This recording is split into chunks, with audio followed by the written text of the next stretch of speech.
Hola gente de YouTube, somos EduSalud y el tema que vamos a tratar hoy es proteínas. Va a ser una serie larga y vamos a subdividir en subtemas, por así decirlo, porque si no va a ser muy denso, demasiado largo los videos. Y ante la petición de ustedes, ante sus críticas de no hacer los videos tan largos, la consideramos y bueno, vamos a tratar de no hacer los videos tan largos y dividirlos por partes, para no hacer videos de media hora. Vamos a empezar por lo fundamental, estructura. La estructura de las proteínas está compuesta por 6 carbonos, por 6 átomos o 5 átomos más o menos. Depende de la proteína, de los aminoácidos que tenga y demás, que lo vamos a ver ahora un poco más adelante en este video. Va a tener carbono, hidrógeno, oxígeno, nitrógeno, fosfato y azufre. Dependiendo de la proteína puede llegar a tener fosfato y azufre, pero la que sí tienen todas es carbono, hidrógeno, oxígeno y nitrógeno. Y los grupos funcionales, los principales, por así decirlo, de las proteínas, van a ser, se me salió un cablecito por acá, nada, ahí está, lo guardo para que no moleste, van a ser carboxilo y amino. Esos van a ser los grupos funcionales principales que vamos a encontrar en las proteínas.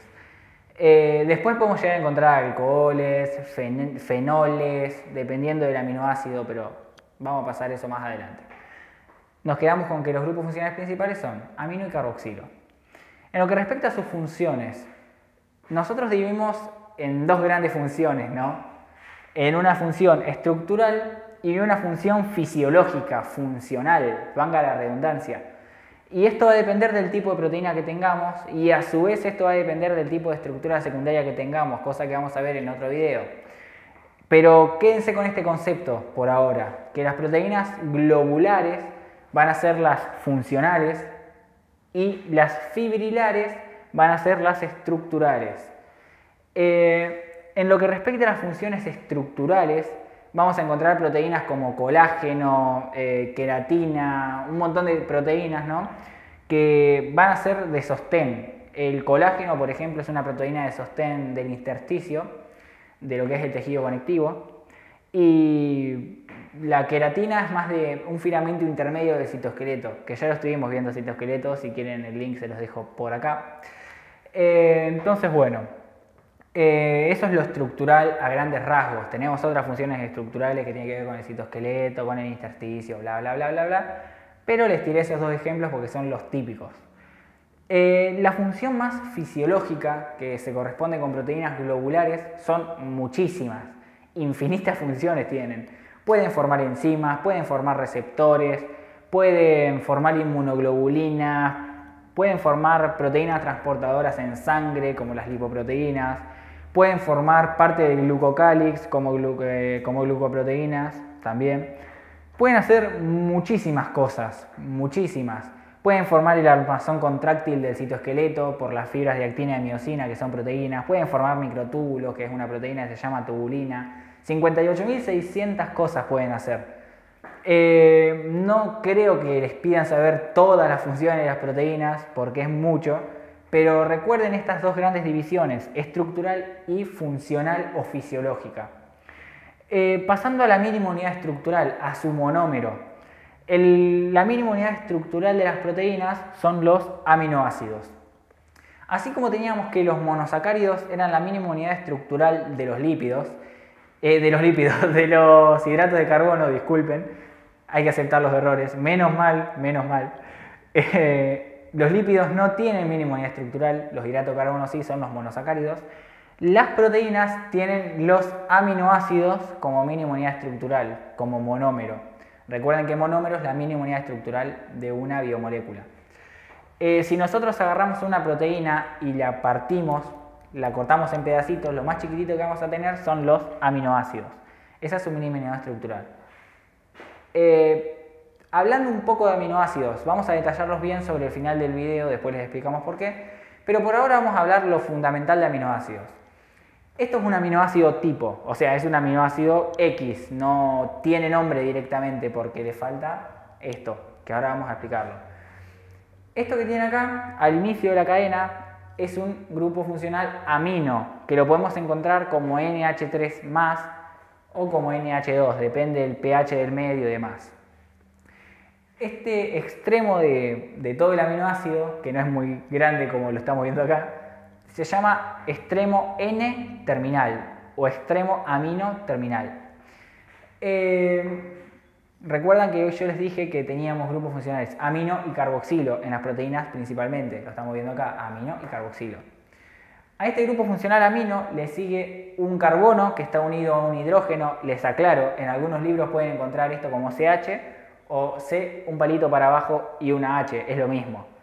Y que tiene unido un R, un resto, un residuo de la cadena lateral. Esto, el R, que está en el carbono, que está entre el amino y el carboxilo, este R se llama cadena lateral, es el resto de la cadena lateral. Y eso es lo que diferencia a todos los aminoácidos entre sí y es lo que determina el comportamiento del aminoácido, que lo vamos a ver en los respectivos videos que vayamos avanzando sobre el tema. Y a este le sigue un grupo funcional carboxilo. Entonces tenemos un grupo funcional amino, N-terminal, extremo N-terminal, un carbono que tiene el resto de la cadena lateral, que es el que va a determinar las características del aminoácido, y un grupo carboxilo, que es el grupo C-terminal, se le dice también el extremo C-terminal, por carboxilo terminal, y eso es un aminoácido, a grandes rasgos, ¿no? No existe este aminoácido, pero bueno, no existe por esto, porque no le especificamos el R. Pero bueno, acá lo que estamos viendo son dos aminoácidos. Esto es un aminoácido, esto es otro aminoácido. Lo que estamos viendo acá es lo mismo. N-terminal, carbono con el R de la cadena lateral, carboxilo. Y acá hay otro aminoácido. Fíjense cómo reacciona el grupo carboxilo de un aminoácido con el grupo amino del otro aminoácido. Y por una reacción de condensación, que la estuvimos viendo en grupos funcionales, que se los dejo por acá al video, por si lo quieren ver, lo que vamos a ver es que el grupo carboxilo de un aminoácido reacciona con el grupo amino del otro. Y por una reacción de condensación con pérdida de agua, ven que se va agua acá, perdemos un OH del carboxilo y un H del grupo amino. También puede pasar que esto lo tenemos como CO- y esto lo tenemos como NH3+, entonces se nos sacan dos hidrógenos y un oxígeno de acá, no interesa tanto. Lo que sí importa es que se va esto como agua y termina formándose lo que se llama unión peptídica. Las uniones peptídicas son las uniones que ocurren entre los aminoácidos y que me estabilizan toda la estructura primaria de la proteína. Después vamos a ver qué es la estructura primaria. Pero de momento quédense con eso, con que los aminoácidos se unen entre sí formando uniones peptídicas. Dos aminoácidos unidos forman un dipéptido, 3 un tripéptido, 4 un tetrapéptido, 5 un pentapéptido, y así podemos llegar hasta 8 y decir que es un oligopéptido, más de 10 ya es un polipéptido y muchísimos más de 100, 200, 300 ya es una proteína.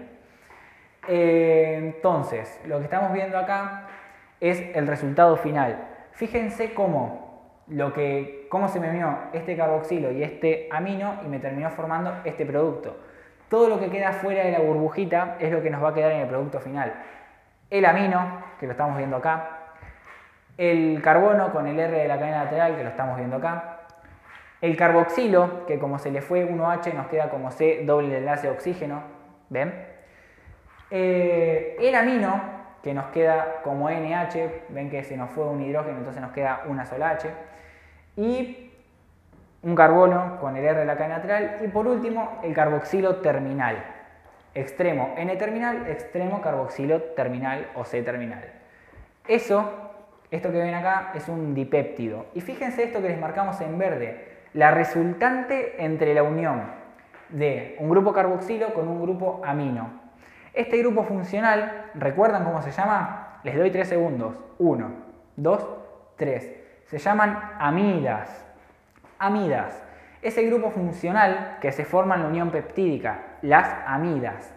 Ese grupo funcional que resulta de la unión entre un carboxilo y un amino. Esto, C doble enlace oxígeno unido a un NH, es una amida. Y esto es lo que vamos a ver en todo tipo de unión peptídica. Y siempre que reaccionen estos dos grupos funcionales, ¿no?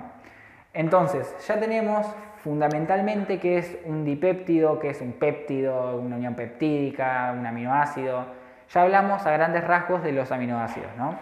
Vamos a hablar con un poco más de detalle más adelante en este video, o lo podemos dejar para otro video tranquilamente, es lo mismo. Lo último que queda por hablar es la clasificación general de las proteínas. Las podemos clasificar en proteínas simples o proteínas complejas.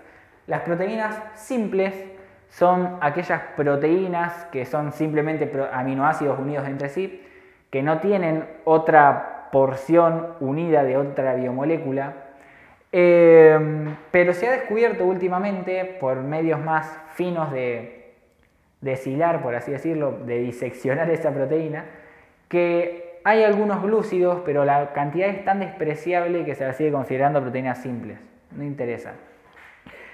También tenemos proteínas complejas, que son proteínas unidas a otro tipo de biomolécula. Cuando una proteína se une a otro tipo de biomolécula, la porción proteica se llama apoproteína. Y la porción que no es proteica, como puede ser un lípido o un hidrato de carbono, se llama grupo prostético. También podemos llegar a tener proteínas complejas o conjugadas con cosas que no sean biomoléculas, como por ejemplo, no sé, los grupos tetrapirrólicos que tienen un ion ferroso en el medio que me forma el hemo. Eso me forma una ferroproteína, es decir, una proteína que tiene un grupo hemo en el centro y puede fijar oxígeno, típico de la hemoglobina. Como también tenemos, bueno, lo que es sí unido a biomoléculas, tenemos glucoproteínas, que son típicas del glucocálix, señalizadores de la célula por excelencia. Tenemos lipoproteínas, importantísimas para lo que es el transporte de lípidos en sangre. Ya van a ver VLDL, LDL, HDL, IDL, es el metabolismo eso. Y bueno, así tenemos muchísimas proteínas. Quédense con lo fundamental, que más allá de ser proteínas están unidas a algo más que no es proteico. Eso es una proteína compleja o conjugada. Hasta ahí estamos con la introducción básica de proteínas. Espero que les haya gustado este video. Vamos a dejar aminoácidos para otro video aparte, que va a ser cortito. La verdad, les agradecemos siempre todo el apoyo que nos dan. Esperamos seguir creciendo junto a ustedes. Y cualquier cosa que necesitan, nos escriben. Si te gustó el video, le puedes dar like. Si te querés suscribir, te podés suscribir. Si querés comentar una crítica o lo que fuere, nos encanta contestarles. Y nada, nos ayudas muchísimo compartiendo también, porque nosotros queremos llegar a la mayor cantidad de gente posible para ayudar a más gente. Y nada, igual estamos muy conformes con tener poquita gente, porque no son poquitos, son más de 600, ¿no? Pero más allá de que sean poquitos a lo que son otros grandes canales de YouTube, los fieles que nos son en ese sentido, lo que nos comentan, lo que nos dicen, nos llena mucho el cora. Nada, eso es todo. Les agradecemos todo. Adiós.